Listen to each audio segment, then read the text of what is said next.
Are you disappointed with the ending of Game of Thrones? Try listening to A Song of Ice and Fire on Audible instead and getting no ending at all. Get a 30-day free trial when you sign up at our affiliate link, audibletrial.com/YAGS. That's YAGS for Yet Another Geek Show.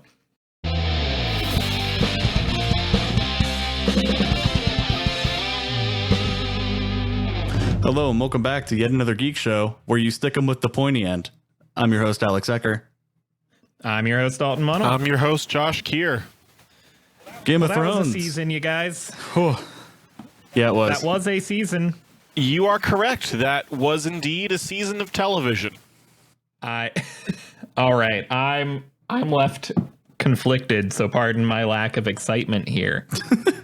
I am too, but the big thing is I'm not conflicted with the ending. I'm not. We'll try to kind of approach this episodically, but just as a general vibe of where I'm sitting right now, I have heavy criticisms. I wouldn't have done it this way. I hate that they rushed to the ending so quickly. Yeah. But I find most of the major plot points agreeable, and I still ultimately enjoyed watching the show. And if we shit on it too hard, ultimately it comes out of, just love. The passion that was already built up for this show. And we're going to be harsher on it than most shows because we care more and expected better. Yeah. So I think I've made my way through all 5 stages of grief at this point, and I actually right before we started recording this episode, I was looking at them and I was thinking I really wish that there were 6 because I could probably assign each stage of grief to one of the episodes of this season. Okay, well, let's call 1 and 2 one episode because really... Yeah, actually, that is exactly where I would put Denial. So I have at this point probably gotten to a begrudging acceptance that the show ended the way it did. But that is not to say that I don't have massive problems with a lot of things that happened with this season. But I guess we'll get there in time. Yeah.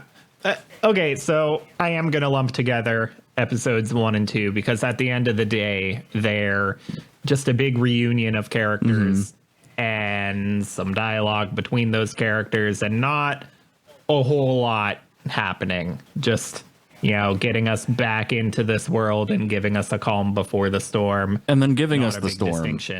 Not a big distinction between these first 2 episodes. Guys, I didn't have any complaints during these 2. Yeah. Well, I had one with episode 2. Honestly, I was loving the show at this point. Yeah, it was really good. I liked episode 1 and 2 a lot. I think episode 2 is actually the best episode of the season. Definitely. Like, it's not even close. It really showed me that I don't want to get too out of. We're trying to keep things contained to season 8 here and not talk about the season, the series as a whole. But I think once the show moved on past the novels, just in general, where it shined was when it was playing off of interactions between characters and not so much large-scale world building or moving the pieces along of the plot. And episodes 1 and 2 were really playing to the biggest strength, I think, remaining in the show, which was that they could write character interactions very well. Right. And so these first 2 episodes are almost entirely just character moments and good dialogue. Like, you've said at some point in time, it becomes all about the spectacle. And once we hit episode 3, it's certainly that. But for these 2, they understand that the action's just icing on top and we're really here for the characters. And I've heard a lot of, oh no, you guys, I have some credits up in front of me and I was about to defend D&D, the showrunners, and say, man, you know what? People kept saying they can't write any dialogue without George R. Martin there to help. And I was going to say, no, man, look at these 2 episodes. They didn't write those episodes. They did not write these 2 episodes. Shit. Yeah, almost gave them some undeserved defense there. So, Oh man, I do have to say my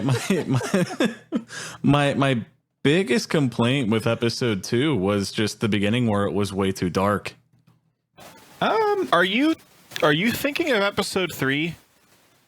Oh, am I thinking of episode 3 with the war? Yeah, that's 3. Oh, yeah, shit. these Oh, are the sorry. two build-up episodes. Episode 1 is where like Danny and John and everyone get to Winterfell, and episode 2 is basically everyone just. Oh yeah. Okay. It's the night before really the battle. drives home my point that these. Yeah, it really drives home my point that these first 2 episodes are basically one episode to lump in. Oh, together. okay. Yeah, because episode 2 ended with Brienne getting knighted. Getting knighted.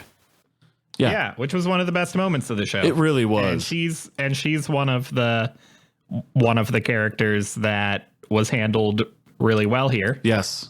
Plenty of others aren't so much, but the end of her story arc is basically here. And I like to think that her story arc did end here, and not. I really don't like some things that they did with her later on, but we're moving sequentially. I would say that's more of an epilogue, really. Prologue. Which one's after? She's still there after this episode, but her character arc is done here. Yeah. Yeah. She's still around because they didn't bother to kill her off at the end of the day. But man, that said, these writers that aren't D&D did a pretty good Martin impression for me here. So I don't really have anything to complain about here. Just I loved seeing all the like reunions between characters. Is the big woman here? And realizing that, like, man, some of these characters haven't seen each other in years. Yeah. Like, particularly, I guess most of the Stark siblings haven't seen most of the Stark siblings in years, and they all just have really well done reunions together. I love Bran dropping mad shade all over the place. I was gonna say, yeah, this is where the Indiegogo thing came for building a handicap rail for Winterfell, wasn't it? Just so that way he could get out. Just Bran spitting hot fire and convincing us he's going to be more important than he is. Oh man, just staring out in the distance, waiting for an old friend. Josh, do you have anything else noteworthy to contribute to these episodes without anything to complain about? I guess. Yeah, not really. I mean, for the season. they were good. I guess I'll say I kind of like how episode 1 pretty much opened in sort of parallel to how episode 1 of the first season opened, in that the ruler of Westeros is coming to town, and there's a big crowd, and there's a small child. It used to be Arya, and now it's another little kid that Arya moves out of the way to make way for, rushes up and pushes up to the front of the crowd to see the royal procession come through, and then they'll come in and greet the ruler of Winterfell. It was kind of, I both like and dislike bookending as a storytelling technique, because it's nice when things kind of come full circle, but it also kind of seems like an easy way out a lot of the time. And season 8 of Game of Thrones was real heavy on bookending. Yeah. But I will say, as like literally with a book. Hey, but someone's got to do some bookending, I guess, because Martin isn't doing it. Oh, you're throwing that brand shade. But to get back to my point, I like how it sets the tone. It's very specifically, I like how in the first scene of the first season, Arya's pushing her way through the crowd to try to get a shot of the royal Lannisters coming in, and then now we see some extra child pushing through, but Arya is grown up and moves out of the way because she's like, oh, I've been there. I know what it's like. I had just rewatched season 1 like right at this point, right before, and it was definitely cool to catch some of the parallels, like that being the biggest like direct let's kind of sort of recreate this scene thing, but then just like it just that symbol that the Night King is so fond of, that appearing in the first episode in the bodies in the snow, and then again here in the fire. Things like I guess us finally seeing Bran and Jamie notice each other. Yeah. Acknowledge the events of episode 1 again, and yeah, there's some good stuff like that. Oh yeah. I'm always a fan of that. There can be too much and it can just go right into fan service territory, but I'm guilty of enjoying a certain amount of fan service. Oh yeah, definitely. I mean, I am too. Episode 2 was very much a fan service episode, and I ate it up. So, Yeah, I'm no less capable of being pandered to than anyone else. Should we go on to episode 3 then? All right, let's do it. Yeah, where I have all the praise and complaints in the world. Yes. All right, starting with, I know damn well I saw Sam die like 8 times. I think we saw everyone die. I saw like 8 everyone times. die a bunch of times. Yeah. Oh my god. Why are we not acknowledging that all of the main cast are clearly zombies at this point? Right? You know, maybe they all did die and somehow got brought back to life in a way that the Night King's death didn't dissolve them. And that's why everybody's so out of character for the rest of the fucking season. Yeah. Oh, maybe. Okay, well, Because they're all mindless zombies trying to pretend that they're living characters that we used to love. ooh, well, maybe Martin will reveal that for us in one of his spin-off books that he does while he's not writing A Song of Ice and Fire. Yeah, I'm calling it right now. That's what's really going on. Oh shit. This is where my big complaint came in with this episode. Was the beginning was way too fucking dark, and the way that I have Hulu's HBO thing, and I don't know if it was just my issue, where you would see like tracing of the characters in the dark. Oh and it yeah, just made everything really muddy. This was widespread everywhere, and the shame is, unfortunately, it's not really that the episode's too dark. When you watch it on a Blu-ray later, you're going to see it perfectly clearly. The problem is the compression algorithm couldn't handle how dark it was. Okay. So if we were watching a good Blu-ray copy, I suspect, I'm hoping their master copy does not look like that. Yeah, I would hope so too. Boy, I'd boy. love to watch this episode again in a better format, because I also could barely see it. There's several minutes of the episode were like completely unwatchable for me. Right. Yeah, well, and I kept seeing a lot of like discussion back and forth on like Reddit, where a bunch of people complain they can't see anything through like the pixelation and compression and the black parts, and then someone will be like, well, it looked great on my $2,000 OLED TV. Why don't you guys just own good TVs? And I'm like, no, your TV didn't fix it. You just got a good stream, and most people didn't. Right. You lucked out. Or you're totally blind. Either way. Either way, It had nothing to do with anyone's TVs. yeah. The compression algorithm on Hulu and HBO Now, and maybe even on the actual broadcast of HBO, just butchered it through the compression. Not that the zines are too dark to see, because you could turn up the brightness on your TV and it doesn't help. Just that the compression algorithm didn't handle it very well. Right. But yeah, that said, when we get to see it again in a better format, I have a hard time getting too mad at this episode, because even though I'm going to drop complaints, cinematically, that was some good shit. It was pleasing, definitely. It was spectacle. It was good spectacle. That's about all it's got going for it. Visually, it was really cool. They went into it comparing it to the Battle of Helm's Deep, and I think they pulled that off. Now not plot-wise, but in terms of the action I'm seeing on screen. Yeah. Yeah, I think they pulled off a Battle of Helm's Deep there. They weren't kidding. And it's, I don't know, it's easy to brush that aside and say, yeah, well, the writing sucks. But at the same time, writing is just one factor here. We can't, pretend that the cinematic elements don't matter. There's way more than a writer involved in the show. And so everyone involved in the cinematography and individual action moments. Yeah. And, just I can't help but appreciate what I saw, not necessarily where it took the story, but it is what it is.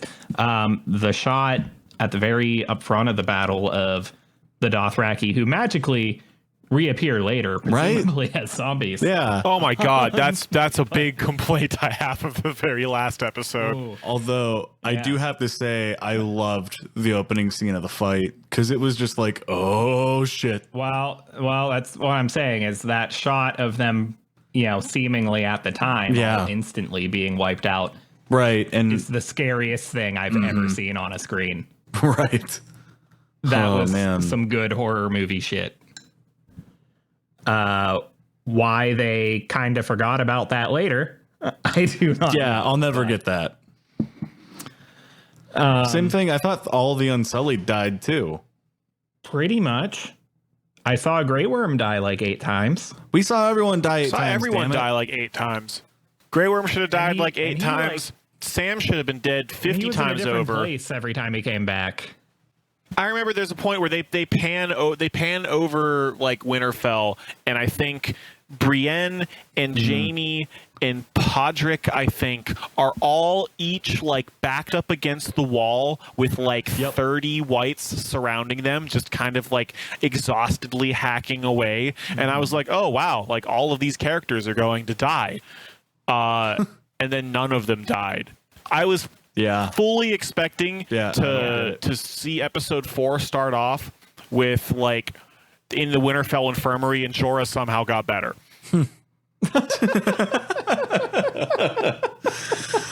Oh shit. So they kind of violated the awesome things they pulled off in terms of the visual spectacle by not committing to it. They want to show, here's an awesome shot of a character you love almost being eaten.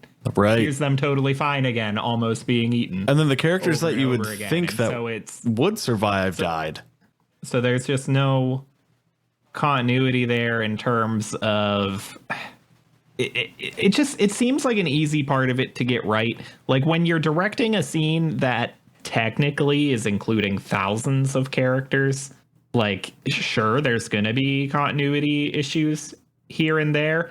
Oh, there were, 10 zombies in this room and then the camera turned and now there's 14. Like, okay, that's going to happen. Yeah. But to actively see a named character almost die like 8 times. Right. It's just not paying attention. Yeah. And it kind of retroactively ruined a bit of episode 2 for me, because the reason I think I enjoyed episode 2 so much was not only because of like the fan service, but just kind of like when I originally watched it the week it came out, I had this feeling in my head of, oh, they're giving us all these happy moments because the fight's going to come around and they're going to just kick my heart in the dick. They're going to kill, like, everyone's going to die. Right. Every time something happened to somebody, I was like, oh, Brienne got knighted. She's dead. Pod's probably dead. Like, I thought that maybe, like, Jaime was going to make it out of alive, but, like...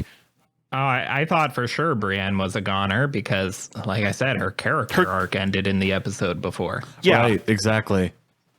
So many characters I thought we were going to lose, and that's why... Episode 2 was spent so much time like laying out what was at stake, but it turns out that not a whole lot was at stake because Sam made it through, and he spent the entire fight crawling around on the ground crying, covered in zombies. Yeah, so I not only expected that we would lose like half of the named characters here, but I thought we'd lose a couple that would actually surprise me. Yeah. Like losing Theon is not a surprise. Losing Jorah here was not a surprise. I expected to lose like like I don't know, like Arya or John. Well, we also Danny, lost, or like someone who's still a big deal. yeah, and we also lost Vondik Dondarrion too, who's honestly one of my favorite characters, just because he has a fire sword, and plus, he had the power of being Jorah, brought back. I mean, I love Jorah as a character. Me too. But he's not, but that's not, a surprise, and he's not a major player in the story at this point. He's not. You're not caught off guard at all. Yeah. When he dies. Yeah. Actually, they gave him a really good ending. By the way, I think they gave him the best ending. Defending Danny, Yeah. That's exactly what the character would have wanted to do. Way to kill him. That's how Right, Jorah would have exactly. wanted to go out, like a hands down. He got the best ending he could have asked for. And he had the luxury of dying before he saw what would happen to her. Oh yeah. Yeah. Yeah. So True. So that's Although, if you want to talk about satisfying deaths in this episode, I think that Theon takes the cake. Out of all of the characters that this season ruined for me, I think that Theon's character arc was the absolute best thing about Game of Thrones, hands down. And that's only because I used to say it was Jaime's and they aborted that. I was about to say exactly that. Well, Jaime was the best character arc, but to me in a show like this, the best character arc means taking a character who they make unlikable early in the season and then put them through some shit and then they make them likable. Like, yeah, that's a character arc to me, and that's what Theon has, and that's what Jaime was supposed to have. I do have to say, them as a total dick and then fixing them. One of the best kills in the show, or in this episode rather, was the giant and the little tiny girl. I forget her name. Yeah, so that's a moment where like it's fun. It's fun spectacle. It's cool to look at. They gave her a badass outing. She's also not a real character. I hated that. That's not Game of Thrones. Really? So it's. I'm sorry. Like, yeah, it's a show with dragons, but this is a show that is mostly built on realism. Yeah. And that just felt like something out of a Marvel movie to me. It's just like tonally, it was not there. Well, it was literally Attack on Titan. Good point. Damn it.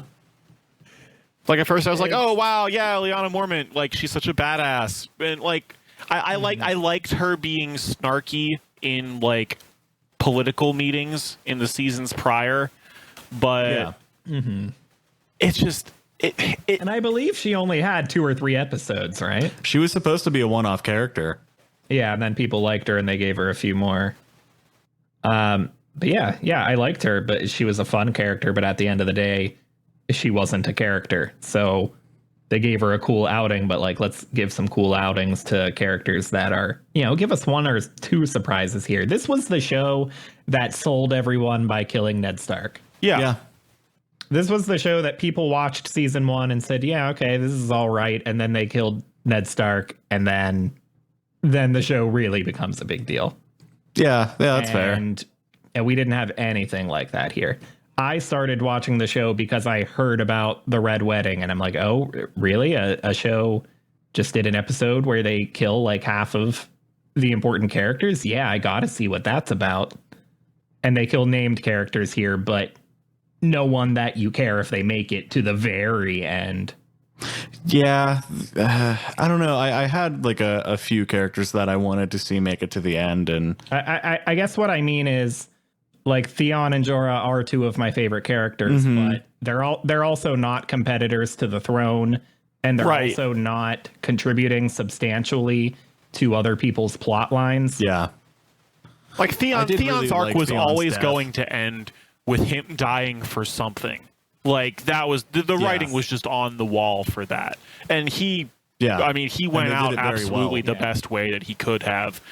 And I don't know, I feel like right at the end when Bran thanked him and said, oh, you're home, he got everything he ever wanted. And that he's a good man. Yeah, he heard somebody tell him that he was good, and then he had a home because Theon was somebody that was raised you know, he was a Greyjoy. He was raised at the Starks. He never felt at home at either place. And everything that he did was really just based out of like this desperate sense of wanting to belong somewhere. Yeah. And he finally found that in his final moments. And I just thought that was like a really beautiful send off for his character. This is dipping into episode 4 a little bit, but when Sansa slides her little Stark pin onto his body on the funeral pyre, that was a really emotional moment for me. Yeah, so moments like that they're getting totally right are why, even though I have plenty of complaints here and I've started sharing them already, it's why I can't get on board at the same time when people start totally trashing the ending of this show like it's the worst thing they've ever seen. Like, it's disappointing, but it's disappointing compared to Game of Thrones. It's still one of the best shows on TV during the final seasons, and it's because there's still moments like this that they are getting right. And even when the writing's not getting it, the actors are still getting it, and everyone responsible for the visuals are still getting it. And my God, the score is consistently incredible. The last few minutes of this episode are the best musically of the show. Right. I have to respect the hell out of the show for being able to evoke an emotional reaction out of me during scenes like this, while all the same time my brain is screaming, wait, no, this is stupid. Why is any of this happening? Also, exactly. The constant change in the opening animation through the last season. Yeah, nice touch. Really nice touch. Yeah, absolutely. They get the small details like that really well. Yeah. Okay. That said, I'm going to jump back into complaint territory about this episode. Okay. Which is regarding the defeat of the Night King. Okay, here we go. This is a big one. Okay, so first of all, I am okay with it being Arya. That totally works for me. I didn't want it to like totally predictably be Jon, so fine. But the way she actually pulled it off makes no goddamn sense. Yeah. I remember, Alex, you and I were talking about this after episode 1 or 2 when Arya asked Gendry to make her a special weapon. I said to you, she's probably going to say she's going after the Night King, like she's going to try to sneak up on him.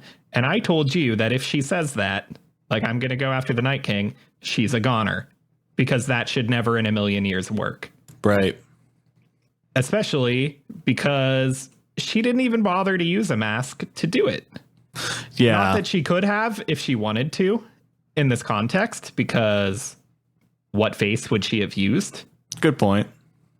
But did she just fall out of a tree? They should have gave us a shot while Bran was just working out and getting his sick GoPro footage for his vlog and not doing anything helpful.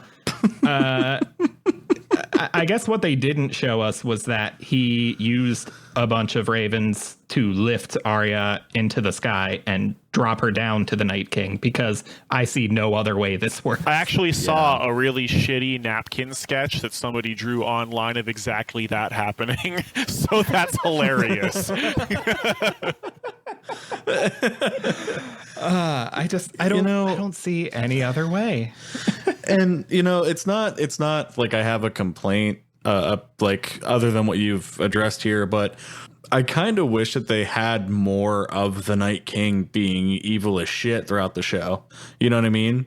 Because we gave plenty of bad guys in the rest of the show a lot of screen time to do a lot of fucked up stuff. And we give him an episode and he dies in it. You know what I mean? They make him a lingering, looming threat through the whole show. They introduce him in episode 1, and then when it's finally his time, he gets one-shotted immediately. Which makes sense, but like there should have, like, at the very least, someone should have had actual combat with him. Like, if he's this easy to kill, how is he still alive? Right, exactly. Right, it makes no sense. Granted, I know technically the how is that they didn't know until Sam killed one how to kill one. But well, yeah, but point being, they illustrated him as not much of a threat at all by doing this. Now, on the other hand, the White Walkers in general, they seemed more threatening than him. Besides conveniently not killing any important characters, they really were the danger they were described as being the whole show. They literally rained death upon Winterfell, and it was incredible. But then, oh shit, Night King, here we go again, and nothing. Right. Just goes out easier than anyone has ever gone out. Yeah, it's just ridiculous, you know?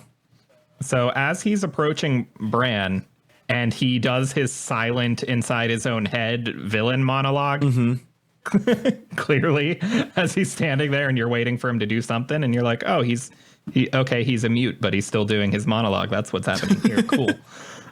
I'm waiting for something cool, anything to happen. What is coming at the end of this pause? And the answer to that should not have been, oh, he gets one shot at immediately. The Kool-Aid Man of death. I was waiting.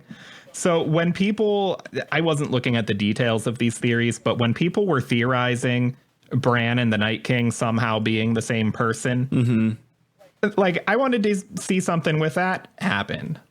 Maybe he approaches Bran and then, like, I'm not going to tell you what any of this would have meant. I'm not a writer, but maybe Bran's eyes turn blue. Maybe the Night King bows to Bran. That's what I was thinking. He bends the knee. Maybe he says something to Bran. Yeah, for fucking once. Anything would have been cooler than he gets stabbed. Yeah. He gets stabbed and he's dead. Yep, that's just everything is dead and after. then we're just done exploring all mysticism in the show. Yeah. I still don't understand the connection between the Night King and the Three-Eyed Raven. Because they only just kind of half-heartedly gave one, like the episode before. When they're having their planning meetings, and then all of the sudden, Bran's like, "Oh yeah, I'm like the memory of Earth or whatever," and he wants to kill me so he can eradicate all of humanity. He just kind of like drops that when there has been no build up to it at all before, and it really just kind of fell flat with me in terms of like, oh, so this is his motivation? Why are we finding that out the night before we fight him when we've been building to this battle for 8 years? So to me, like, that's, even though it should have been said sooner, to me that's a good enough motivation for the Night King's infatuation with the Three-Eyed Raven. But like, maybe we should have saw their backstories intertwined anyway. Yeah, it would have been a good motivation had they built up to it at all. And this is going to be a recurring criticism of mine for this season, is that I think that a lot of these story beats could have been pulled off successfully, but because of the way that they were rushed or just kind of thrown out with no real build-up, nothing that happened felt earned to me. Yeah, you're right. I don't know. And I don't want to jump back to the whole Arya killing the Night King thing, because I don't have a huge problem with it not being Jon, but I do have a big problem with them alluding to like a showdown between Jon and the Night King for the entire show, and like actual prophecies being foretold of his importance and involvement, and then just having them not cash out with literally no explanation afterwards. Like, there were a lot of interpretations of who could have been Azor Ahai, the prince or princess that was promised for the entire show. A lot of times people said, like, it could either be Jon, it could be Dany, it could be somebody else. And it, you go into that fight, you go into that battle looking like, oh, it's probably going to be Jon, so this is going to be happening. I would have loved if, after Arya kills the Night King, some further like interpretation of that prophecy happened to make it look like, or to make it more apparent as to why it was actually always going to have been Arya, and we just thought it was going to be Jon. Sure. because that's the kind of thing that the Game of Thrones that I knew would have done.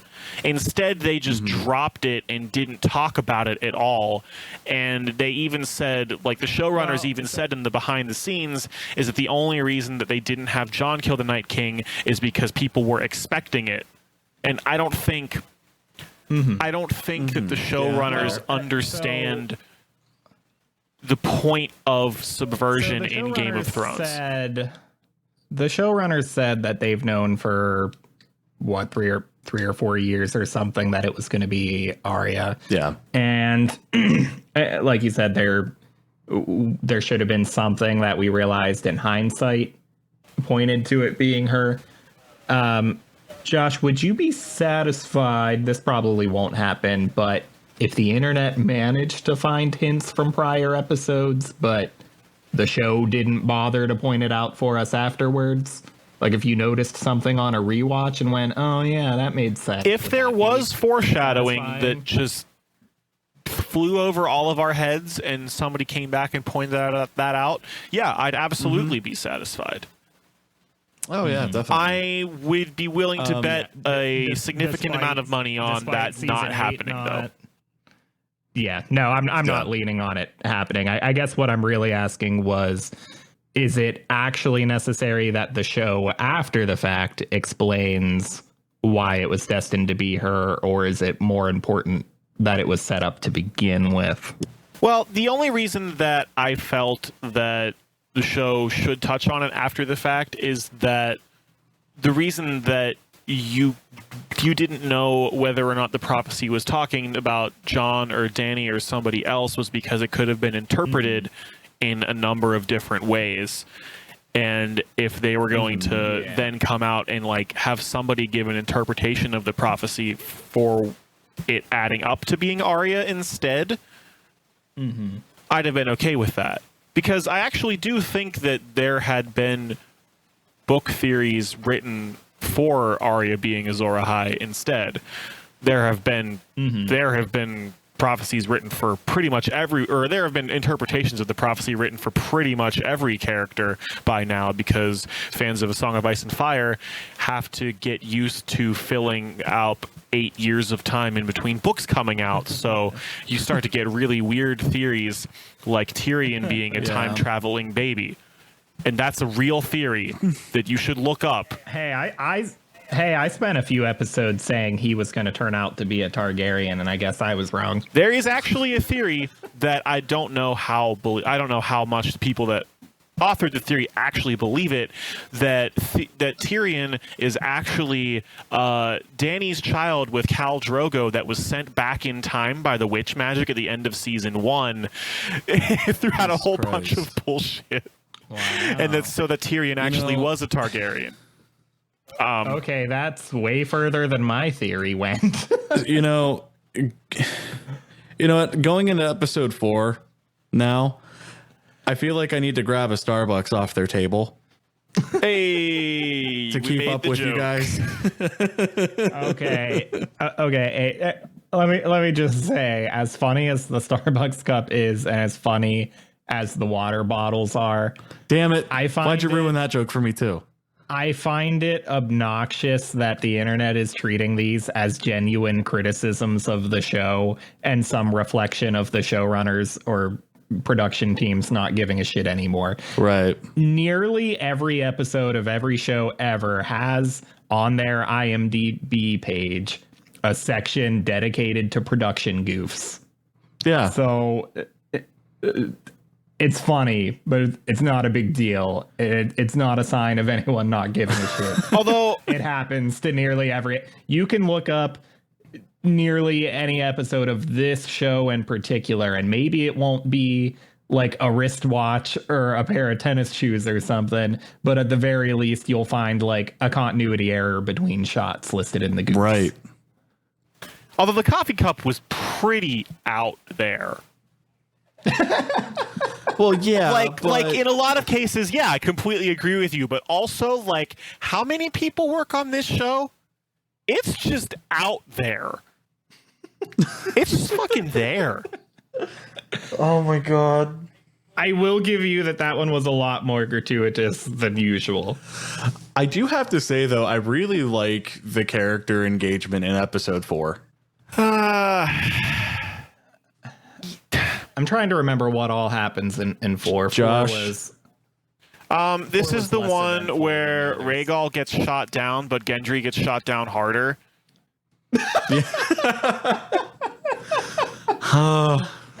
Have you been saving that joke for a month? Oh, yes. I've been sitting on that one for a long time. Oh, man. That's a good one. That's a good one. Wow. Tormund had someone shit in his pants. I don't...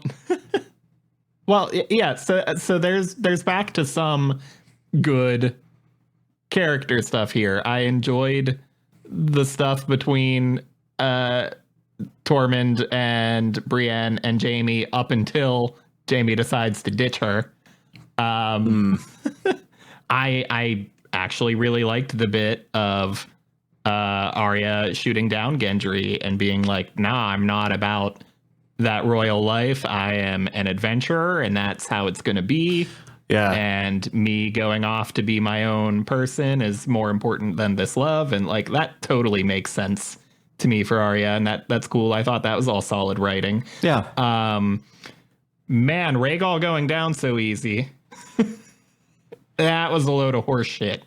Yeah. How do you get snuck up on by an entire armada of warships while you're literally flying in the air?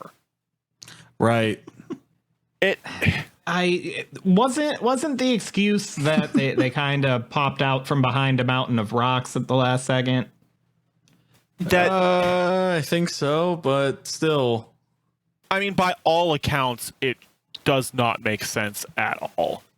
Yeah, I mean, I never rewatched the sequence again after it happened and surprised me, and I don't know if I distracted myself with some food or if I was talking about the show while watching it, but something distracted me during the moment that she got ambushed, and I went, wait, how the hell did that happen? And then I saw the supposed excuse being, well, they were behind these rocks, but I never rewound it myself to see if visually that made sense. You know, to be fair, they weren't flying super high in the air, and the rocks were high enough. And if they were facing the opposite direction, like if it was like a wall leading up to the island, you know what I mean?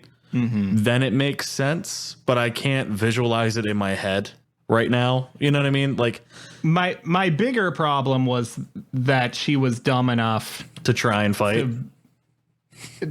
To head into them straight on afterwards, and right, like if you're on a dragon, just fly behind the boats. They can't turn around, and then they're sitting ducks.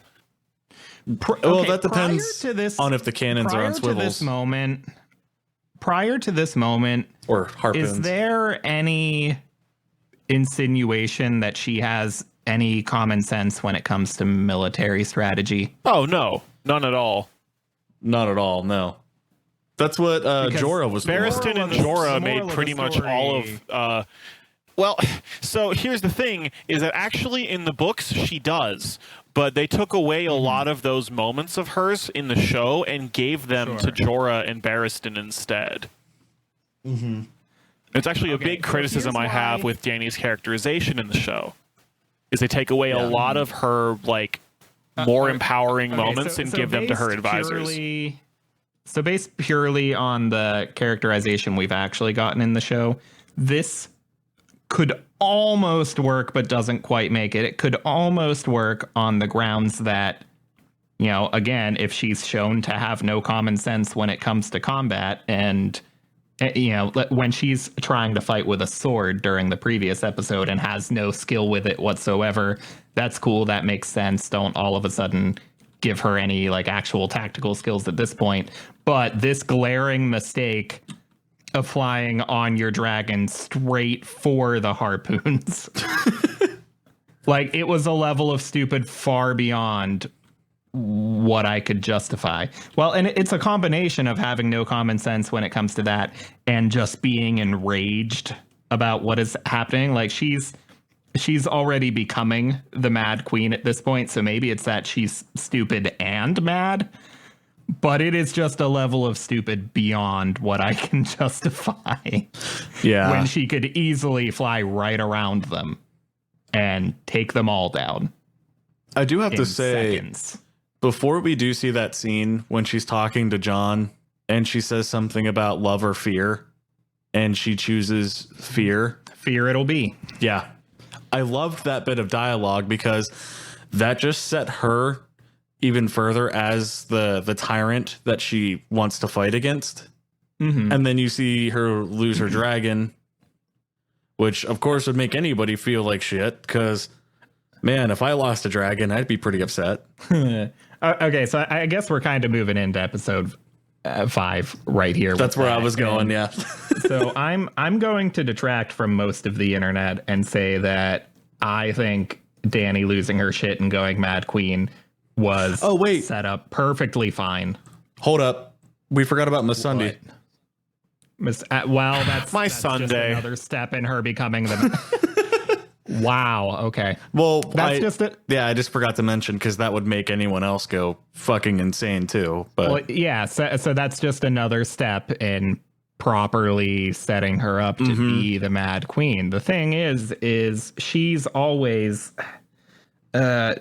Josh, we were both part of a conversation after episode 1 where one person involved was saying she never ever liked Daenerys and she was always bratty and whiny and entitled and whatnot.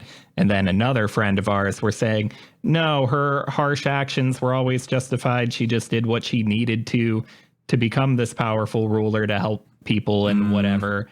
And I said, no, the hints are always there that she's pretty whiny and hostile and not actually all that great. Yeah. And as of the beginning of this season, when they showed just how she was treating people in Winterfell, I think it was they stopped hinting at it and basically declared it with episode 1 that she was going to go mad. Oh, certainly. And then they kept taking her loved ones away through the season. Yeah. I think this move was I think they totally earned this one. I don't think they screwed that up at all. Now they totally fucked up Jaime, and I'll never forgive them for it. I actually forget everything else that happened in this episode, which is pretty significant because a dragon burned down an entire city for like 30 minutes, and we got to watch random townsfolk get burned alive like far too often because... What burns me up even more than King's Landing is what they did to Jaime Lannister. Yes. No, absolutely. That's going to be my biggest complaint of the season, my biggest complaint of the show. They utterly butchered what was like a top 3 character for me. Look, the writing was on the wall for Mad Queen Dany. I don't think that I agree with you in that they did a good job of building up to it because... I feel like for most of the show, they've always put like they've always slightly hinted at, she could be kind of on the edge sometimes, and I feel like instead of having a more gradual slide from being good intentioned but extreme into literally like Dragon Hitler burning people in the street, right? They just kind of shoved her off of that cliff, in my opinion. And it was not done. I don't believe it was done tactfully, and I also think that it necessitated other stupid things happening, like the dragon ambush that by no accounts should have happened. If anybody present in the world of the show was, acting with any kind of rational thought at all, people would have been scouting ahead for the fleet. You can't hide an armada of ships. And you definitely can't hide an armada of ships from somebody in the air. So clearly, once again, and this is the criticism I had about season 7, is that they clearly said, okay, well, to tip Dany over, she has to lose another dragon. How are we going to make that happen? But they didn't really I don't think they came up with a good enough reason. Okay, they screwed up trying to reverse engineer how do we make her lose another dragon to help get to her going mad. Obviously, her going mad was a plot point they always had to work up to. Like, that's a plot point they got from Martin. And like I said, even though they didn't build up to it in a way that satisfied you and a lot of other viewers. And, maybe they could have if they didn't make these seasons so short. But all that aside, that was a point they had to get to, and they had to figure out, how do we justify her going mad? And that justification was losing a dragon and Jorah and Missandei, and realizing that all the people of this continent love Jon more than her, and realistically she's never going to be a beloved ruler. And just maybe they don't make each of these individual elements happen organically enough, but to me, you're describing it as kind of a cliff of her going mad really suddenly, but I think that cliff is kind of the whole season. There's kind of 5 episodes of cliff. Yeah. Are we going to move into episode 5 here? Because before we do, I want to say something. I think we're kind of teetering on the edge right here. We're kind of going back and forth at this point for a while. Well, I do have something I really want to point out here that kind of made me mad about the fans. Mm-hmm. People were complaining that, the character that has all the power, who's always been the good guy, or does what she needs to do. Of course, they're going to make her into the bad guy because she's the strong, successful woman. That made me mad, because if you look at characters like Sansa, who has had literally everything that could go evilly wrong to them, still be someone in power, someone who's important and doing good things for her people. Or they managed to take Sansa from a character I couldn't stand to someone I like. I've shit all over Sophie Turner's acting skills for years. Me too. I realized watching this season that I loved that character now. Yeah. Or beyond that, Brienne becoming a knight was a big successful thing for the women's history in the show. People, I think, just got really mad at the way they put Daenerys, but it's been kind of obvious since, certain shit in the show has happened. Yeah. Well, so gender politics aside, yeah, even I get that Josh, you would have preferred that it was less of a cliff and more that the turn started happening a while ago, rather than just, she has some shitty traits until a little while ago. But there were people that were genuinely surprised and caught off guard that this happened, and said there was no setup at all. It's one thing to say, it happened too quickly, but there were people that didn't see anything negative in her character at all and said, no, she flipped on a dime. That's ridiculous. Anything the writing has been on the wall for years for anybody that was paying attention. Yeah. Like with Sam Tarley's dad and brother, they were against her, but she didn't have to fucking burn them alive. She did that with millions of people, and nobody thought that was a bad thing. Like, she couldn't hold them as prisoner or, force them to fight for her. And if they refused, then they would die, or, you know what I mean? Well, to me, it's even like the hints, the writing on the wall. It's less even. It's not even so much her explicit actions. It's not like evil ruler things she does. She doesn't. In terms of the actions she carries out, she's not really any worse than any other ruler. But I guess I'm speaking more to the way she speaks to people and her entitlement. She okay, feels, yeah, absolutely. I see where you're going. From early on that the world is hers because fuck you, I'm a dragon. That's why. Yeah. Acts like everyone is beneath her, but demands the respect. Yeah. And even though it took some amount of intelligence and skill and power to get herself politically to where she was still at the end of the day doing it not because she wanted to be the world's savior, but because she's a dragon and fuck you, the planet's mine because I feel like it. Yeah. Right, and she got entirely where she was on the back of her 3 super-powered magical fire laser beasts, where there are dozens of characters, examples from the exact same series that, became just as powerful as her in the world and did it all on their own, like Sansa. Yeah, absolutely. Although I do have to say, when she goes in to burn the whole city, like before, like she does that and takes out the entire Iron Fleet and everything, people thought that she was dangerous with 3 dragons. It's amazing that she was really only dangerous with 1. I mean, think about it.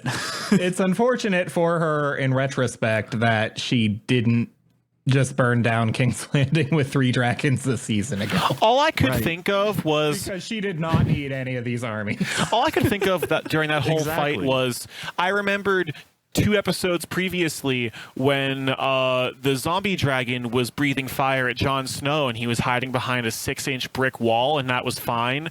And now like 1 fire blast from Drogon is literally like leveling all of King's Landing. Huh. No, that's true. That's a good point I didn't think about.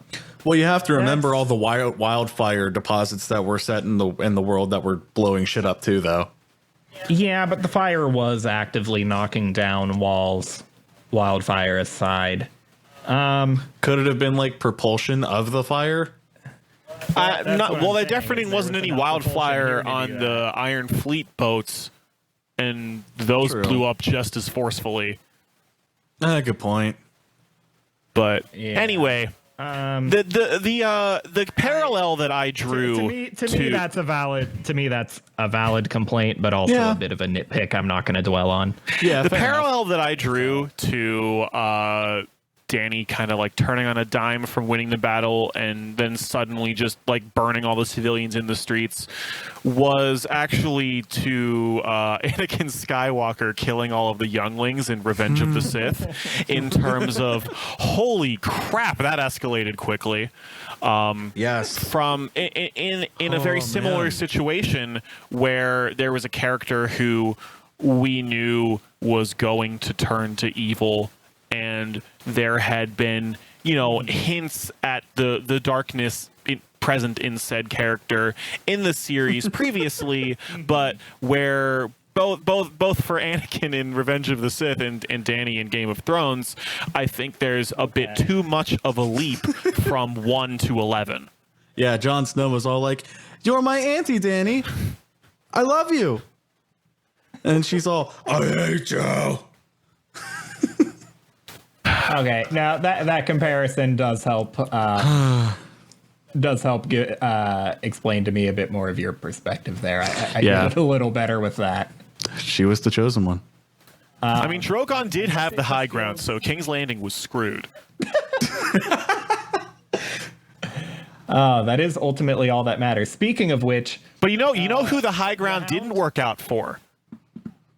Gregor Clegane, who did not have it. Oof. And when it.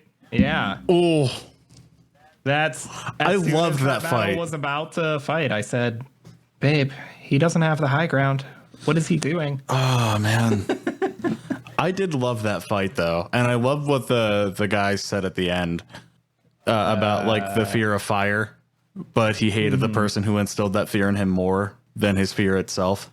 Yeah. No complaints from me there. I didn't care as much about the fight. I thought that was cool, but I loved the moment between Sandor and Arya right before the fight. That was out of an episode full of things that I hated. I loved that scene. I've always loved their character development together. Yeah, Sandor and Arya both work for me really well in this episode. Mm-hmm. They're honestly one of the 2 best characters in the show. Well, you know what I meant. Both of them are the best characters, in my opinion. Yeah, other than Arya dropping out of the sky on the Night King, she's been handled perfectly this whole season. Yeah. How about the scene with the white horse? Speaking of Arya, I could take it or leave it. I think it was a whole bunch of bullshit symbolism that went nowhere. The horse wasn't even in the next episode. Right. Well, here's the thing. Like, we're watching all this death and destruction and carnage and just following behind Arya. And then I seen the horse and I just immediately yelled out. I was like, fucking how? How is this horse fine? I mean, I get that they're basically paralleling her to the Horsemen of Death. Yeah. But I get that before this episode, you guys. Yeah, it just seemed really heavy-handed. It's actually, a show based on realism. The number one thing I would have changed about this episode is that Arya should have died in it. Mm-hmm. And I'm going to let that sink in for a second, and then I'm going to explain myself. All right. Explain. So here's my thoughts. One, Arya's main purpose in the show at this point has already been served because she killed the Night King and saved the world. She just turned her back on what was her primary motivation from the entire series insofar as to kill Cersei right at the last minute because the deed was pretty much already done. She is she's like a supernatural assassin and has a lot of skills, but none of those skills compare, or none of her skill set really applies to surviving as an entire city crumbling in flames around her. The showrunners went on record saying is that the reason that so much of this episode was centered on Arya was because they wanted to give you an on-the-ground viewpoint of what was happening while the city was burning through the eyes of a character that we loved. And so they chose Arya because Arya is pretty much the fan favorite character in the whole show.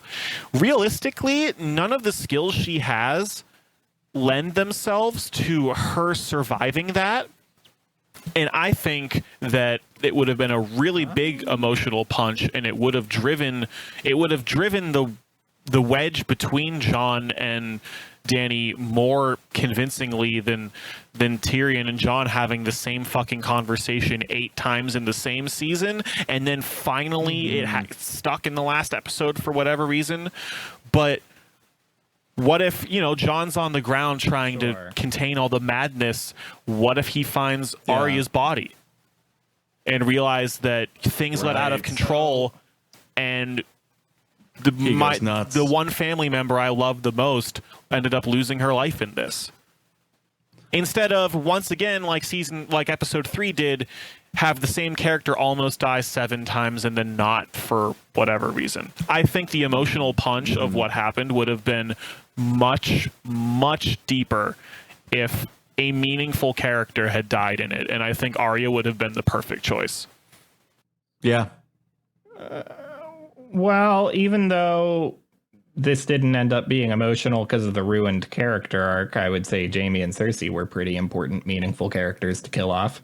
Yeah. Just a shame that they killed a character arc with it. Now, Arya, if she doesn't survive this episode, I don't know, maybe your idea works better for me, but I guess to me, her biggest purpose in terms of herself, not in terms of just giving us the ground level view, but the end of her character arc is after spending all of these seasons with Sandor, finally understanding the lesson that, hey, murder and revenge isn't all that matters. And then, Sandor does his whole, look at me, is this really who you want to be? I'm basically killing myself over revenge right here at the last moment. I could go on living an okay life, but I'm going to get revenge on my brother instead. And so Arya, realizing that, says, nope, I'll let someone else deal with Cersei. Let's go rescue civilians. I guess we still get her learning her lesson if she dies in the process. Just brainstorming out loud here. Fair enough. Yeah, I totally see that. I had a friend of mine, but I do need either way. I do need the shots of her rescuing civilians and deciding to learn the lesson and focus on helping people that are still alive instead of killing people that she wishes weren't. So yeah, I don't know. I see both points. Still work if she dies in the process? I don't know. That's a really good question. I mean, whoever's watching or listening. Either way, I like the idea, though. I like what it does for Jon. Well, that's just my thought anyway. Man. Moral of the story is that pale horse scene was bullshit. Oh, I agree. I had a friend of mine who, this is definitely a fan servicey thing, but when the dragon fire hit Arya and she jumped out of the way, I mean, him and I, we were both kind of expecting half of her face to be burnt like Sandor. Oh, damn it. That's so obvious now to miss. Yeah. That would have been kind of cool, I guess. It would have been pretty cool. I ain't even gonna lie. Well, no. No, It would have been very fan servicey, but I wouldn't have hated it. Well, that works and doesn't work because on one hand, I guess the symbolism can be, oh, here's the permanent reminder of the way that Sandor has affected her. On the other hand, man, she probably shouldn't get burned after learning the lesson about revenge. Right. Yeah. I guess so. Maybe. I don't know. Maybe it could be turned as instead of his burn was for revenge and hers was for trying to save. Or she could get burned because it would have been trying to get to Cersei and then learn her lesson from Sandor and go rescue civilians. So that would have been really cool too. Yeah. Hey, isn't it telling that we were talking about the lack of important character deaths in this episode and we all forgot about Euron Greyjoy? Oh, the sex pirate. Wouldn't we all like to just always forget about Euron Greyjoy? He's a piece of shit, kinda. I tried, and then they kept using him this season. That was weird. It felt like he felt kind of unnecessary. Well, his whole character arc is deciding he wants to bang the queen, and then he bangs the queen, and then he brags to the other person that bangs the queen about banging the queen, and then he claims to kill the other person that bangs the queen, but doesn't really. Yeah, and that's Euron Greyjoy. That was his entire character. The only reason that he was in this season, I feel like, is so that way they had fucking ships to kill the one dragon. Yeah, Euron was the worst thing about the last few seasons of Game of Thrones by far. Yeah.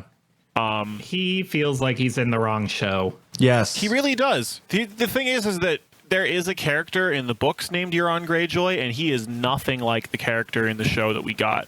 They completely just made up an entirely different personality for Euron, where the book Euron is this like really creepy dark warlock who's like scoured the earth for he's got a ton of magical artifacts, and he also has this like a major ongoing plot in the book is that Euron has a horn that he says can bind dragons to his will, and he's planning on using it.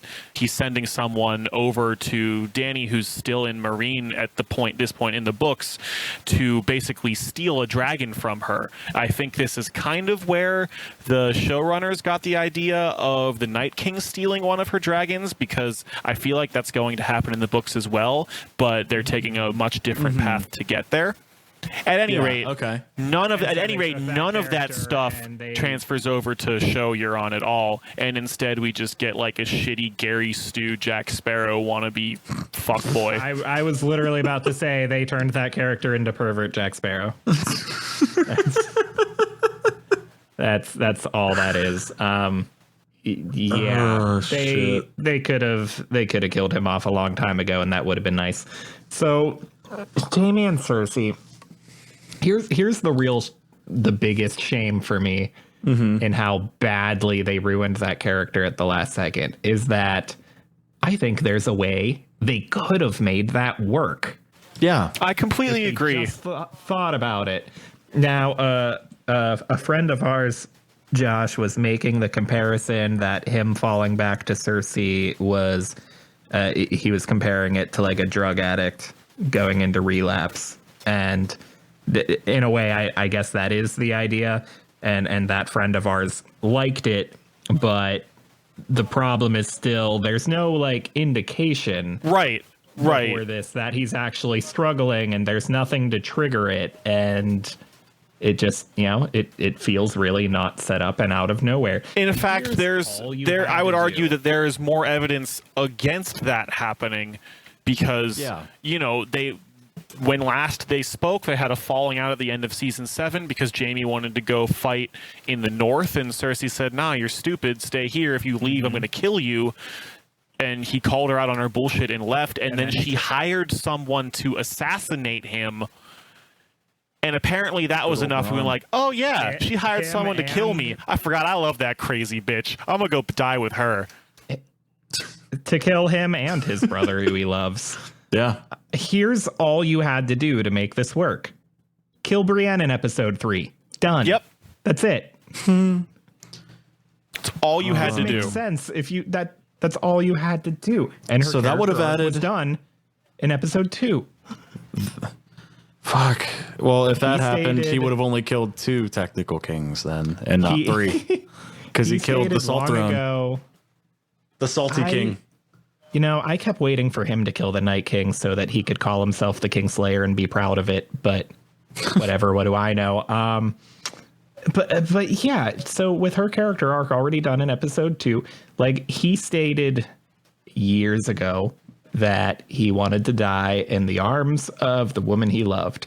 And Yeah. he loved Brienne, but kill her first in episode 3. That triggers his relapse. He goes back to Cersei. Done. That's it. Right. And then It the would have been violation of his completely character arc believable makes if things had sense. happened that way. Yeah. I mean, either or. I kind of feel like if he would have killed her before they got crushed, that would have worked too. Yeah, her before that too. Sure. I 'Cause wanted what so he badly, and said- I know I'm not alone in this. I wanted so badly to think when he went south from Winterfell in episode 4 or whatever, that yeah, he claimed he was going to back to Cersei, but that was just so Brienne wouldn't follow him, because really he was going to atone for, all the evil things he's done in his life by Exactly. finally, That's where I was gonna making go. sure that the queen met her end. She is hateful, and so am I. Yeah, and so that would have made total sense, because that would have meant that he hated her and wanted to kill her and not have Brienne get killed with him. Well, okay, so my wife is less upset about what they did to Jaime than we are, and her reasoning is that line of dialogue, she's hateful and so am I.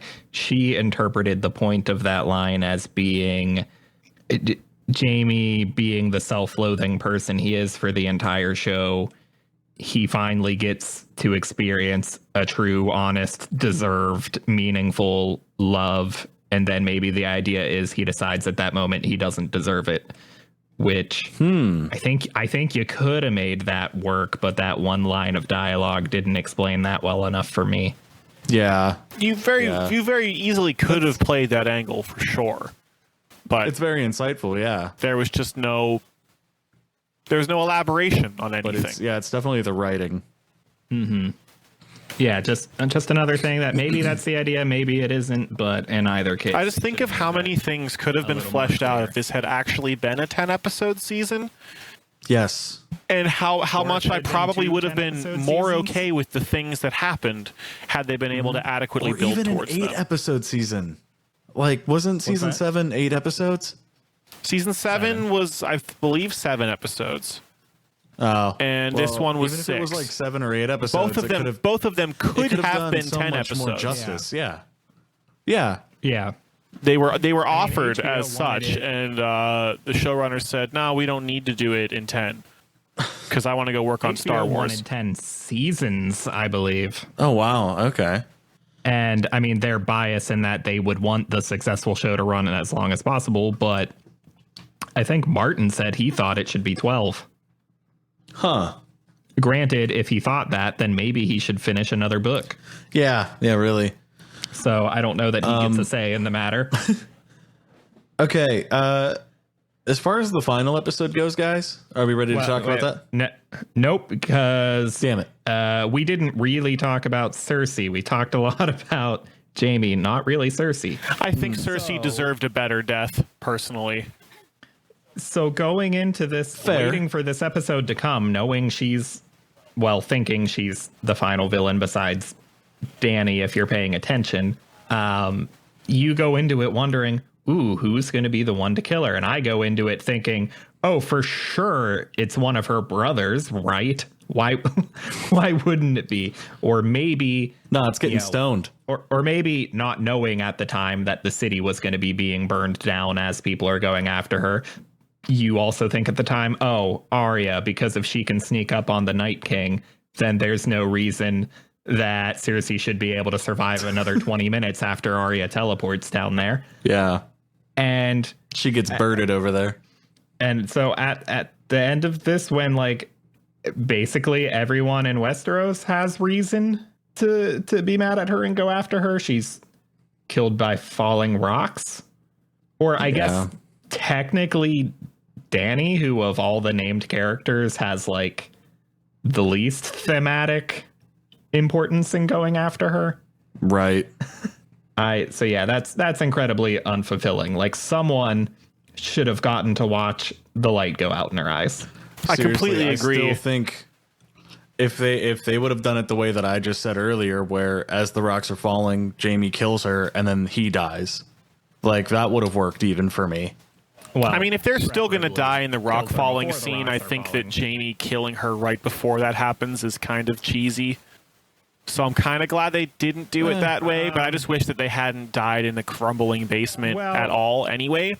Because okay, if Jamie dies in the crumbling basement, but he kills Cersei before it crumbles, I'm fine with that because they didn't butcher his character arc, if that's the point. And then as for him being killed by the rocks, it's not like there's a character I think should kill Jamie. If he should die there, it's because his character arc is over once he kills Cersei. Yeah, exactly.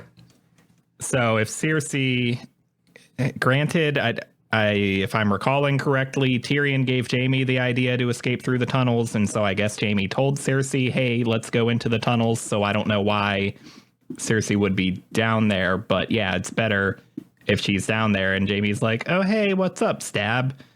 And then everything crumbles and he gets killed because his character arc's over. Yeah. That works for me, personally. Yeah, that works too. Absolutely.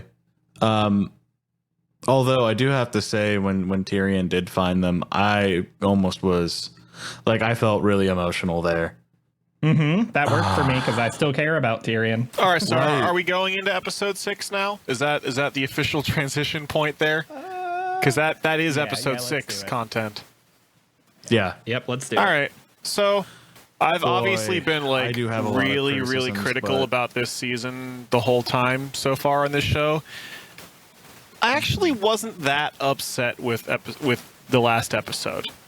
I went in expecting to hate it as much as I hated episode 5, and I really didn't. I only have a few criticisms for this episode. My only criticisms here are nitpicks. I've got nothing.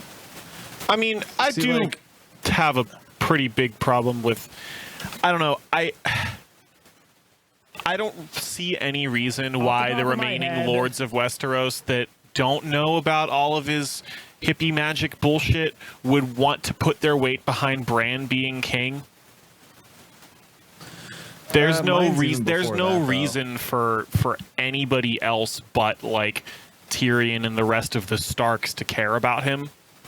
So I know that your point here is that all these other rulers don't actually know his story. Yeah, and they all buy into it instantly. What you're getting at?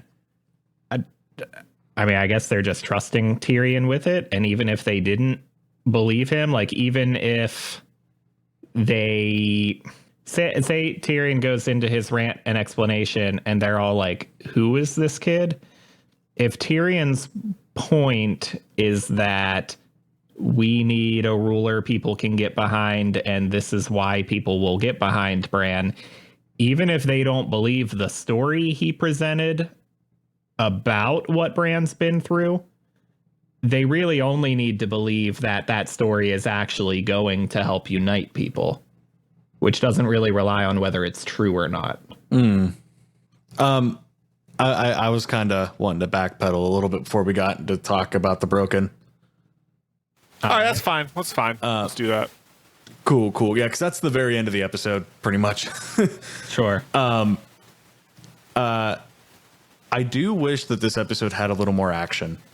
Like, I don't know where you would have gotten it from. Yeah, like, I'm not really sure where it is. Drama between like Grey Worm and Jon Snow. They really didn't need to fight. Guys.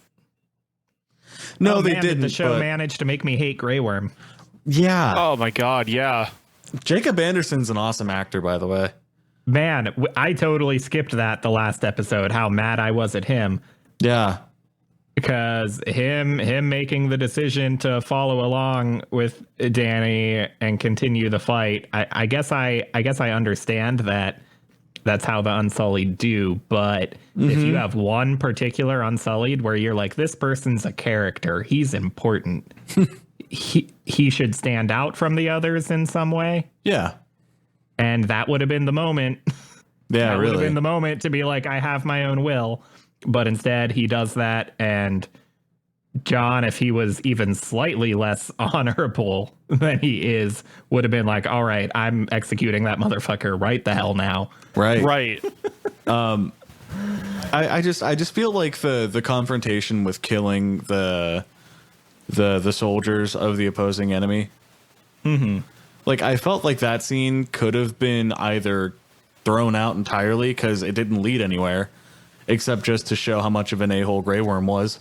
Sure. You know what I mean? Like, Not really, there was because no it need to have reflects standstill on with the Dany swords. that she's allowing that to happen, and that she gave the order to kill everybody that fought for the Lannisters. And To be the fair, whole, she the killed everybody. major conflict of the first half of this episode is John trying to finally get it through his thick fucking skull yeah. that Dany is evil and she needs to be dealt with. Right. Yeah, good point. Good point. Yeah, so I guess the point there isn't he's mad at Grey Worm. The point is he's mad that Dany doesn't care that Grey Worm did this. Fair enough. Okay. Yeah. Because I it's- guess because I should it's- retract what I thought. It's a projection of this is how Dany's rule is going to be. This is how she's going to instruct her forces to deal with dissidents. I think she used the word liberate. Yeah. Let me liberate the souls from all your bodies. Yeah. But not without giving them a good crisp first. Right. Oh, man. I just got reminded of a meme. It was a picture of Jon Snow, and it said, I have 99 problems, but, and then it quickly flipped to another picture where it was King's Landing on fire, and he was like, 100 problems. I have 100 problems. I've seen that one. That's good. That's I have an impressive amount of Game of Thrones memes saved on my phone right now. I'll have to show you guys sometime. Josh, we have to exchange numbers so that way you can send me all of them. Maybe I'll drop some in the Discord after this. Yeah. Who else felt really sad when Drogon started crying? I felt really I thought sad that up was until the dragon was apparently intelligent enough to understand that the symbolic struggle for the Iron Throne was what caused his mother's downfall and burned that Yeah. instead of the guy that Well, stabbed hold her. on, though. Was he the smartest dragon in the world because he saw the throne and realized that was really the cause of her descent? Or is he the dumbest dragon in the world because he looked at that chair and said, that's pointy and stabby, that killed my mom? I don't know. I guess this is something that the scholars are going to debate for centuries. That's Reddit's observation. I'm not going to take credit. Smartest for that one. dragon or dumbest dragon? I did, like, it made me feel in someone really else's sad. or in someone else's words, approximately, Jon Snow is so ineffectual this season that given the choice between Jon killing his mother and the inanimate chair, it must have been the inanimate chair. Oh, no. That said, although I guess it is a bit silly that we haven't been shown that level of intelligence from the dragons, sensical or not, no, it really touched me. No, when Nothing in the Drogon is season brought me close to tears nudging except that. Dany's body with his head, like right after he Oh, that discovers her, hurt. that was legitimately emotional. It's to me, it's kind of like that thing we critiqued at the end of Endgame. No spoilers here. Go watch our episode. But that thing with a certain character where we're like, oh, this ending fits, even though this feels like an error. I'm having the same thing here. I'm like, okay, I get that that's silly, but it worked for me so well anyway on an emotional level. Yeah. Just him starting to melt the chair actually dropped my jaw. It was a standout moment of the season, whether it made any sense intelligence wise or not. Oh, certainly. Going back a little before to Dany's death, did anybody feel anything when she died? Like, I felt nothing for her and everything for Drogon. I did not. Right. The only thing I felt was, well, there it is. yeah, like I heard the and I was like, oh, well, there it is. Yep. You know, like, I don't know. Well, I think the like they were number one trying. problem with that was that Kit and Amelia had zero chemistry for the entire time their characters were supposed to be in love with each other. I never believed it once. Yes. Yeah, exactly. I agree. It felt like they were trying to be a little more impactful when it just didn't work.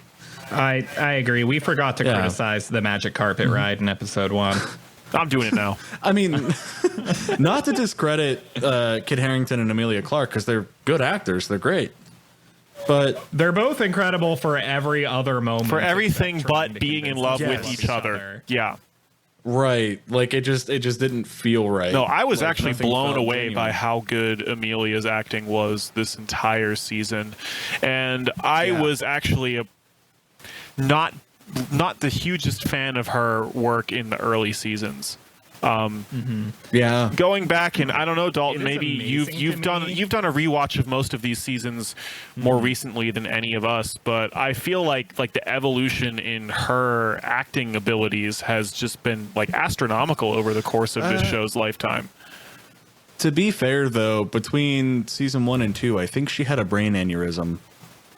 Really? Yeah. That's actually not something I knew. I think it was between 1 and 2. So that's the thing, but I can't imagine that made her a better actress. No, I'm not saying that as making her a better actress. I'm just saying, like, maybe it had affected her acting method or the way she had to be in the show to be able to still keep above water, you know? Yeah, no, I can definitely buy that. That's a really Yeah. An aneurysm can completely ruin your life. Yeah. So the fact that she was, able to act in the seasons at all on top of that is actually amazing. Yeah, no, whatever the case, she went from being serviceable to being incredible. Yes. Yeah. At least for this role. Her face sold Danny going mad to me more than the writing ever did. Even if I was mad about her going mad, just the shot of her face as it actually happens, like that stuck with me. I can't be mad about the choice when I see that face, because I'm like, man, she is selling it. Yeah. Even just the hints at it through the season before this, like when she learns who John really is, and then the face of her like trying to hide her fear and disappointment of realizing this, but trying at the same time to not reveal that she wants to murder him in that moment. Right. Like, yeah, that all works really well. She does really well. But as for improved actors in the show, that's Sophie Turner for me, because I wasn't sure if it was her or that character for years, I guess, but I kept saying, man, she's a real weak link in a show full of amazing actors. And then that's how I felt this whole season, and actually the last few, as I was just rewatching it, I was like, oh shit, I actually really like Sansa, and she's actually really good. Shame Dark Phoenix doesn't look like it's going to be any good, but ooh. Yeah, I'm going to go see it. I wasn't a huge fan of Apocalypse either, but I don't think that's going to be Sophie's fault. To be fair, we're also banking on seeing Sonic for this podcast, so we're going to see this fucking movie one way or the other. Guys, I can't give it money to see it in a theater. Oh, you're going to have to, boy. Well, no, I mean Dark Phoenix. We'll get through all the X-Men movies. Yeah, that's eventually.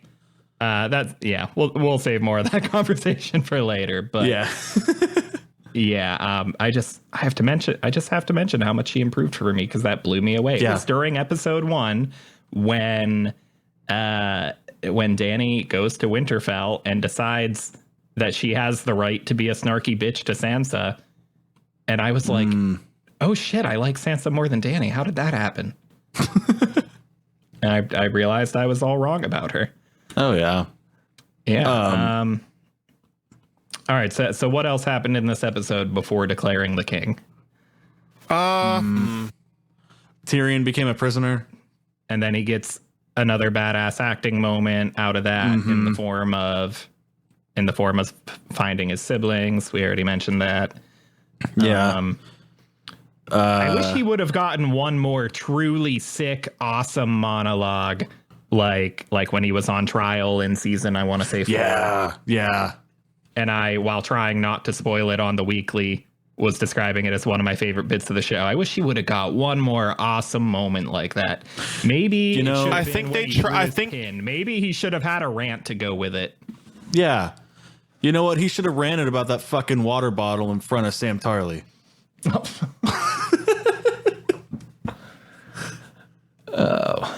What was that, Josh? I said I think his big speech was supposed to be, trying to explain to John for the millionth time that Dany was bad because she does bad things. Yeah. Mm-hmm. Where they had to, once again, very explicitly spell out every, horrible human rights crisis that Dany's perpetrated over the course of the entire series, where I honestly felt like Tyrion should have been looking directly into the camera to explain directly to the viewers that, as you said, were completely taken aback by the fact that she turned out to be evil, being like, look, how stupid can you be? She did all of these things. How do you love her? She made me burn my best friend. So beyond people that were caught off guard, Josh, and simply didn't see it coming that she was going to go evil, I've seen people on the internet that are convinced that she is still not evil as that's happening. Jesus. I've seen people suggest she was totally justified because those people were still supporters of Cersei. There's going to be some real interesting studies done on the fan base of this show, I think. So if you're Daenerys one of these did nothing people, wrong. It's one thing to be incredibly unobservant and not see it happen, but if you watched that episode and you said Dany is justified, maybe go put yourself in a padded room for the rest of your life, please. For the rest of us, thank you. That's like saying Ramsay Bolton And then is let a people saint. do studies. Ramsay Bolton did nothing wrong. Okay, so be honest. I don't Who get people. did everyone think was going to end up on the throne, which is now a wheelchair? The wheeled throne. Whether going into this episode or going into this season, where did you think this was going? So I didn't really know or care who was going to wind up on the throne in Westeros. I knew that Jon was going to kill Dany and either die in the process or end up running off north with the wildlings for the rest of his life. So I was not surprised by that happening at all. I was also not surprised by the north seceding from the kingdoms and Sansa staying queen in the north, because she's the only really fit ruler left among them, but also only cares about the north. Just because I like him. That after Sansa said that, no one else realized, oh shit, that was an option. Right? How was Yara wait, shit, no, we could do that? Because she was trying to get... I didn't realize that was up for vote. She was trying to get freedom for the Iron Islands from Dany. And then she was like, all right, cool, yeah. I guess I'll just let Bran be my king now. That's cool. He's got a dope chair. He looked into the past and found the dopest chair in all of history and built that chair. Best use of superpowers of all time. Bran's a real cool guy and doesn't afraid of anything. I'm just, the big thing for me was I was glad they didn't give Dany the chance to sit on the Iron Throne, having the Iron Throne destroyed, and going from that, I kind of thought, well, fuck, does that mean that the hierarchy kind of thing is gone? Were they going to have a democracy after? I didn't guess that they were going to destroy it, but I did know as soon as Dany saw the chair, oh, she dies in this scene. There's no way she gets to sit on that. Yep. Right. But as soon as Sam stood up and asked, how about we have a democracy for the people to vote? I thought that they were probably going to go that route. Guys, that was the funniest moment of the whole damn series. Yeah, it was pretty funny, but I was like, maybe. And then everyone started laughing. I know it's not a comedy, but it is a show with Tyrion, who's a pretty funny guy, and Sandor, who's a pretty funny guy, and Tormund. But that was the best comedic moment of the whole series for me. Yeah. It was just the reaction to that. And they did end up with a form of democracy, and I am really bad with history and failed multiple history classes, but isn't this how real world democracy kind of started? It's just as People. That's not democracy, rulers? dude. That's oligarchy. Yeah. Like there's fair enough. you're still picking a ruler from among the elite class, and Yeah. no, but like nobody being governed has a say in who rules them still. It is Just to arguably correct a me, worse Josh, system of government than a hereditary monarchy. Okay, Josh, was I right when I said hierarchy? Hierarchy? Under what context? Yeah. I don't remember you saying that. That they would break the hierarchy and have people vote for them?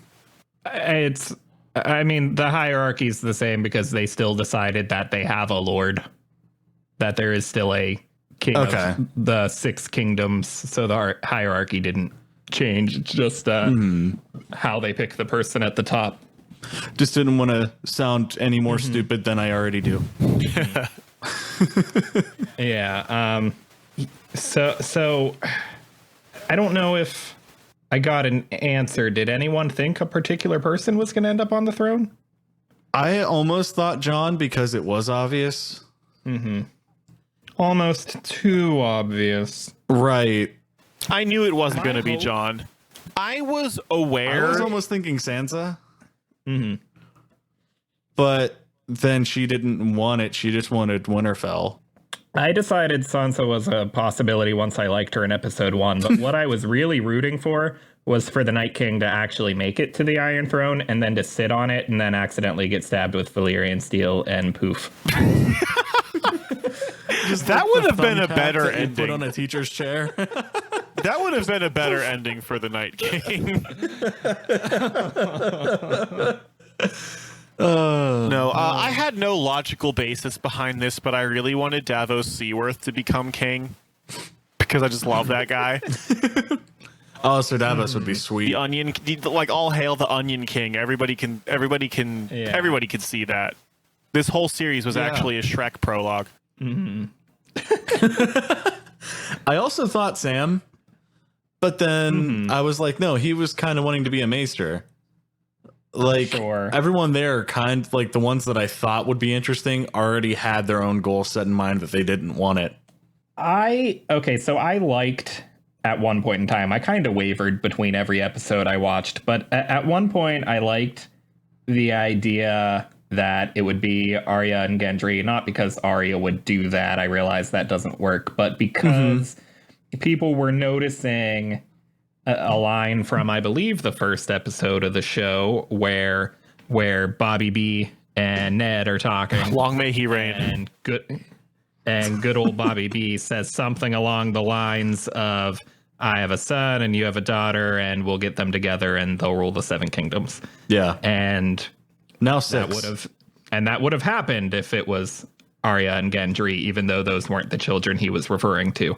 So that was neat, but maybe that similarity there, maybe that connection is just there because they wanted to keep you guessing who's going to be on the throne, so they had to lay hints and clues for several people. Oh yeah. So that was a good hint, even if Arya would never actually do that. Right. So going into this season, I was aware of the fact that one, people in Las Vegas actually were betting on who ended up on the Iron Throne at the end of the season, and two, Really? that the odds were actually highest in Bran's favor. No shit. So I was aware of that fact. Actually decided. Interesting. I was aware of that fact going in. I had no idea how they were going to possibly do that and make it logically satisfying. And I guess the joke's on me because 1, it happened, and 2, they didn't. I didn't have a how in mind, but I did decide after the Battle of Winterfell that it was going to be Bran. I had the inkling just because otherwise there was no reason to all of Tyrion's conversations with Bran that had been happening all season. I figured that after Dany died and Jon either was dead or otherwise out of the picture, that Tyrion was going to be like, yo, my boy Bran. And that is actually exactly what he ended up doing. It's all the conversations. Yeah, it's that. It's the conversations they're having. But I guess my other reason, and this isn't a good reason, this is kind of a critique of the writers while I'm suggesting they do what they actually did. I'm hoping you're going to say what I'm thinking. Was that after the Battle of Winterfell, when Bran did not a damn thing, I realized, well, if he doesn't become the king, then he did nothing in this show. Ever. Yep. What did he do? He was completely pointless if he didn't end up on the throne at the end. Yeah. When he was warging in the Battle of Winterfell, and you hope that doesn't become a universal verb. And you thought he might do something cool rather than just getting some sick GoPro footage. I kept seeing people like hypothesize that they were going to reveal that he went back in time and gave Arya the knife that she stabbed the Night King with. To which I respond, so you're telling me that his whole point in this story was to give Arya a knife? Right. She literally sleeps with a knife maker. So you're like, oh shit, I need a knife. Here you go. So really, Bran was the first ever recorded historical occurrence of Amazon Prime. Same day shipping. Yeah, she could have got one elsewhere. He just got it there a little faster, I guess. He just got it there faster. I'm reading the room reading the shaded part where all these important people are.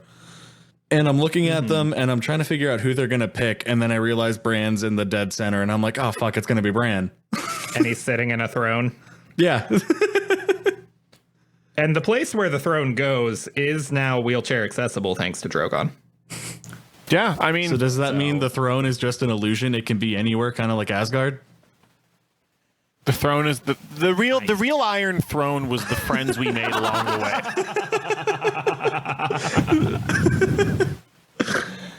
I like that. It only took the words "the real" to see where the rest of the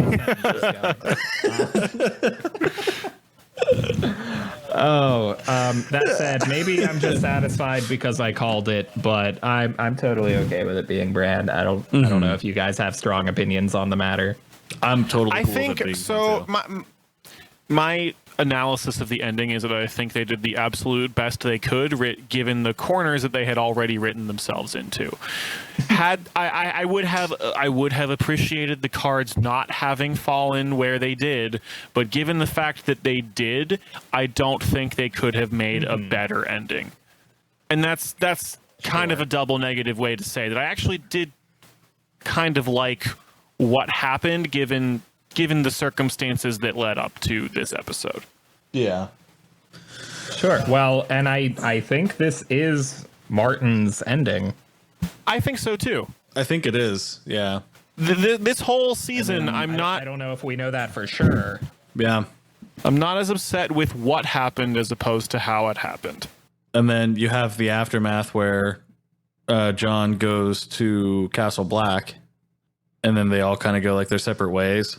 I am a little confused by presenting that as a punishment.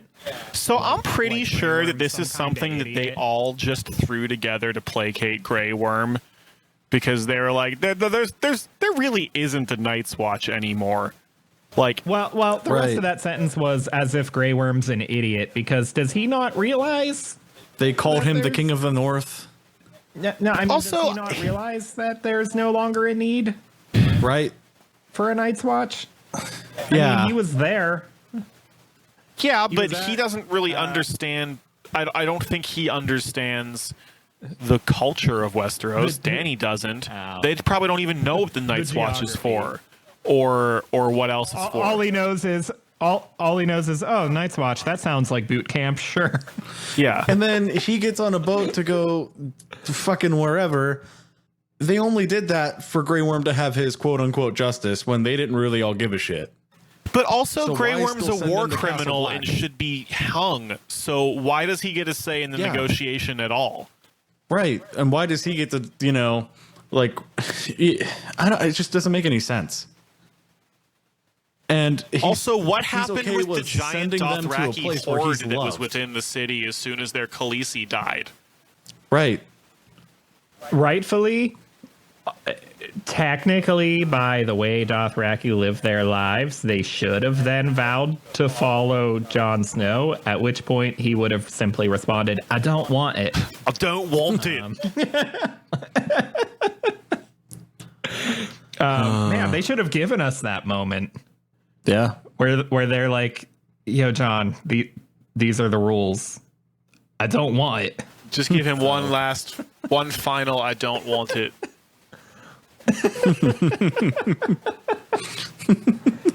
But yeah, I don't think they explained where they go. Nope, they did not. Yeah. They shouldn't have been there in the first place.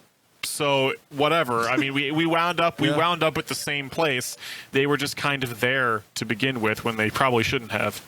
They should have been Ash like King's Landing. Well, yeah, they suddenly remembered that they killed the Dothraki halfway through that episode and went, oh, forget about them. The Unsullied apparently went to an island that in the books is covered in poisonous butterflies, and they're all going to die and not produce offspring anyway. Nailed it. Well, the island they sailed for was Missandei's home island. Ah, okay. Which was Noth, wasn't it? Noth, yeah, which is calling back to the promise that Grey Worm and Missandei had made to each other after the war, where the Unsullied were going to go protect her people because they were non-violent or something like that. So, I mean, for Grey Worm, that's probably like a good ending for his character, I think. Minus the fact that he, is a war criminal now. Yeah. Minus them making me hate him before that. Yeah, it just still seems really fucking stupid to send Jon to Castle Black if the guy that wanted him to go there in the first place is leaving and probably never coming back. Right? Like, they could have just hidden him in a box for a week and been like, okay, Jon, you can come out now. He's gone. It's fine. Exactly. But the thing is that we all like you here. The thing is that Jon ended up exactly where he wanted to be. That's true. And they knew he was going to go there anyway, so what's the point in bothering to hide him? Yeah, but what's the point of giving him a life sentence? I wish that he had been allowed to choose it instead of having it forced upon him. If the end result was going to be he gets what he wants anyway. But, it's fine. I was a little confused about who actually insisted on that punishment. It was unclear to me if that was Bran or all of those rulers, or if it was Sansa, because does the Night's Watch not belong to the North? The Night's Watch, I don't know. The Night's Watch has always been The Night's Watch has always been a neutral entity. You're supposed to cast off your family allegiances or whatever, like your nation allegiances when you go to the Night's Watch. You're just part of the Night's Watch. Sure. Okay. That's why it was such a big deal when Jon, as Lord Commander, wanted to go fight against Ramsay Bolton for his old house because he wasn't a Stark anymore. And he was taking a side. He was taking a side in a battle of the kingdom where the Night's Watch shouldn't take sides ever, and that was like a big betrayal of their code. Right. Okay, that makes sense. I'll allow all that. Yeah. Okay, that makes sense now. Yeah. Arya going off to the east. The West.